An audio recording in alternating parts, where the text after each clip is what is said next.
the OB'a right here on Mix 1080 AM WUFO, talking about the world of sports until 5 o'clock today. A lot to talk about in the world of sports. How about Doug Whaley, the wheeler and dealer out in Orchard Park, New York, making deals, trying to get the Buffalo Bills back on the map of relevance. Give credit to where credit is due. Doug Whaley has come in and done a great job. We have a lot to talk about in the world of sports here on Mix 1080 AM WUFO Radio, celebrating 50 years since Bloody Sunday. And we should remember and honor that day with reverence for the sacrifice of all of those that were affected on that day that helped to change our condition here in this country. We give them all respect and remember the sacrifices that they made for all of us, celebrating 50 years of the sacrifices made on Bloody Sunday in Selma, Alabama. But before we get started, I must say, for the last 20 and a half years of my life, I have been serving this community in the role as sports director here at Mix 1080 AM WFO Radio. Many of you also know that I am a Prince Hall Mason. I am a proud member of St. John's Lodge number 16. And when I first became a Mason, I was really following the footsteps of my biological father, Dr. James J. Freeman. But he passed in 1993. And after that point, I met a fellow Mason who took me under his wing and became my Masonic father. Right Worshipful Clarence Jackson, Sr., is one of the finest men that I have ever met. And on this past Thursday, he made his transition to being an ancestor. And certainly I want to put out to his wife and all of his children that there has never been any man in Masonry that I have ever met that was as good as Clarence Jackson. He was my Masonic father. I remember one time at Gold's Gym when he was working out there. It used to be on Worley and Union.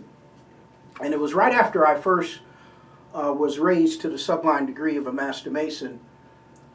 He saw me at the gym and said, "Son, I need you in the lodge so I can train you." And I was fresh in the craft, didn't know very much. And I said, okay. And after that, he took me under his wing and showed me the way that a Mason is supposed to walk uprightly in his community and before man, and as he does before God. Clarence Jackson was one of the finest men I have ever met. And many times out of town, we would room together on those trips to Grand Lodge or council deliberations. He was as good a person and if I have ever met in my life. He really changed my life. And he really added a lot to me as a person. And he became that surrogate father that I didn't have anymore. And he showed me the way that a Mason is supposed to conduct himself. I would like to extend my deepest heartfelt sympathy to his wife and his entire family. Please know that he was well respected and loved throughout this country and this state. Clarence Jackson Sr., 33rd degree, Grand Inspector General, and life member of St. John's Lodge number 16, was one of the finest men that I have ever met. And I am proud to say that he was my surrogate Masonic father. And most of all, he was my friend and brother. I want to go to a break. We're going to talk about sports. I want to hear from you. 837-1112. Be right back here after this break here on the #1 sports show in the nation. Remembering 50 years since Selma, Alabama, and also remembering Right Worshipful Clarence Jackson, who was exalted to the highest degree of ancestor. We honor his memory, his legacy, and we also honor and respect the wishes of his family and all of those close to him. But please know that he was respected and loved by all, especially those of the Masonic family, and especially those of our lodge, St. John 16. We'll be right back here after this break. Okay, we're back here on the #1 sports show in the nation. You know, who is this mystery caller that wants to call while we're off the air? Are you afraid to talk to me, young man, or sir, or whatever? I mean, dude, we can talk about it, we can dialogue, but you calling up and saying, why don't you mention UB? They've won 6 games in a row. Okay, they've won 6 games in a row. Okay, why don't you get rid of E.J. Manuel? Okay, why don't you call up and say that? Why? I mean, you want to say stuff? This is a talk show. Let's talk about it. We don't bite. Do we bite?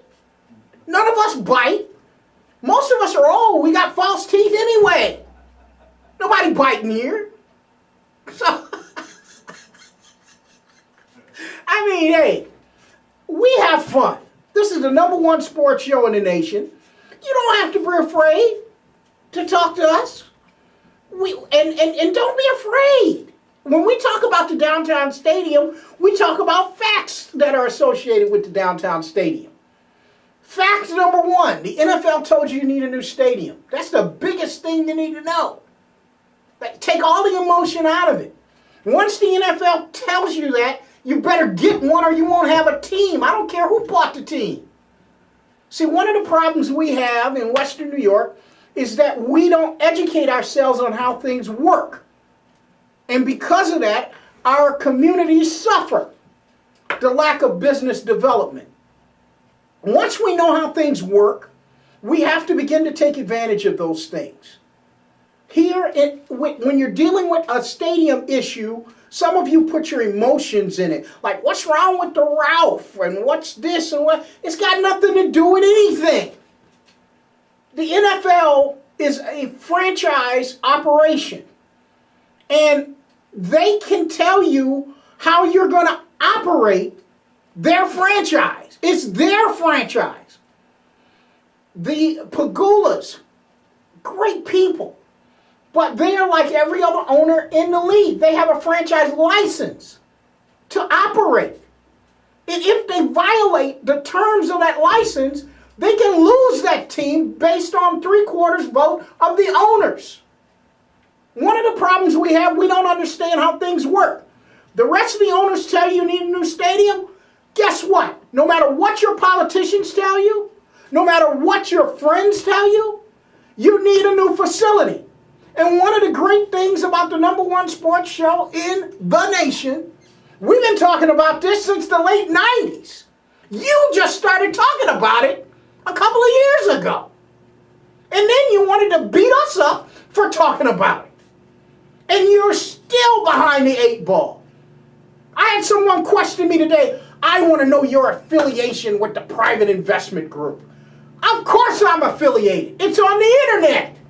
Google me. You can find anything you want to. I've been on this mission for years. There's nothing to hide. Yes, I work with the private investment group. Would you rather pay taxes to build a stadium? Or would you rather a private investment group do it? And y'all don't seem to understand that. But you'll question me. I didn't raise your tax subsidy associated with your professional team and didn't tell you. Ask your politicians, what is the tax subsidy for the Buffalo Bills in 2012 as compared to 2013? It went up. It went up by over $11 million, close to $12 million. Did they tell you that? No, they did not tell you that. But you question me. You got to be kidding me. Learn what you're talking about, and you will really do better in this society, and especially when you're talking about sports, especially with what we had to deal with here in Western New York when there was a situation that you did not know how to keep your team here until the Pagulas really rescued this franchise. And they rescued it. I know for a fact there were groups that were ready to bid on this team to move it. But because they had no, the value level of the team was really a lot, as far as dollars and cents, when you look at it, we owe a lot to the Pagulas because the team's value wasn't close to 1.4. They bid at a price that others weren't willing to pay, and we owe a lot to them for that. And because of that, they should be given the opportunity to view the best sites for the future of not only this region, but the best sites for the future of the franchise. And I just don't believe that the sites, the state, whatever group it was, gave to us are the best sites.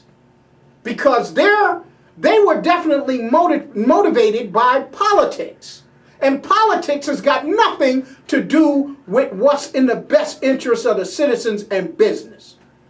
Politics dictated that stadium site study.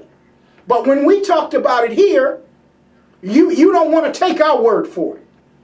When we talked about what was going on at the Outer Harbor, you didn't want to take our word for it. You're going to wait till Channel 2 and their investigative post team tells you the same thing we've been telling you for the last 3 or 4 years. That you cannot put apartments on the Outer Harbor. But you're going to waste over $150 million of taxpayer money doing nothing, wasting.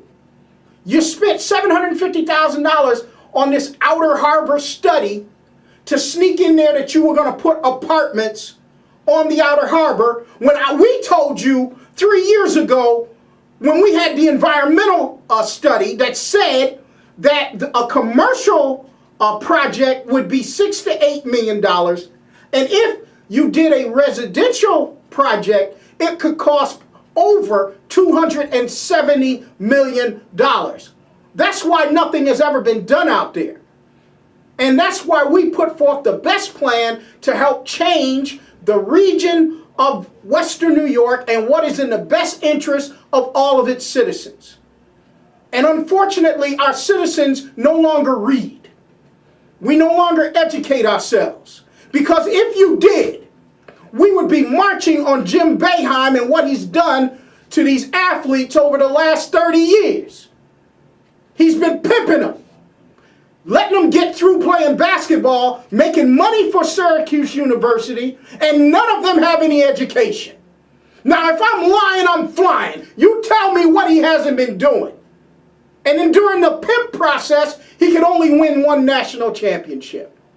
You look at the dates that he was called upon and really suspended, and you tell me there are not kids from Western New York on those rosters that do not have the basic skill levels to make it through Syracuse University. It's a pimp game, and none of you read enough or care enough about something like that to take the proper stance. And most of you, when it came to the stadium issue, you didn't show up. I pleaded with all of you, go there in numbers and we could change the game. We would send shockwaves through the corruption of these local politicians and what they've been trying to do. But you didn't show up. So, hey, the group of us are going to keep fighting no matter what you say or what you do. But we're here to talk about sports. I got to take calls.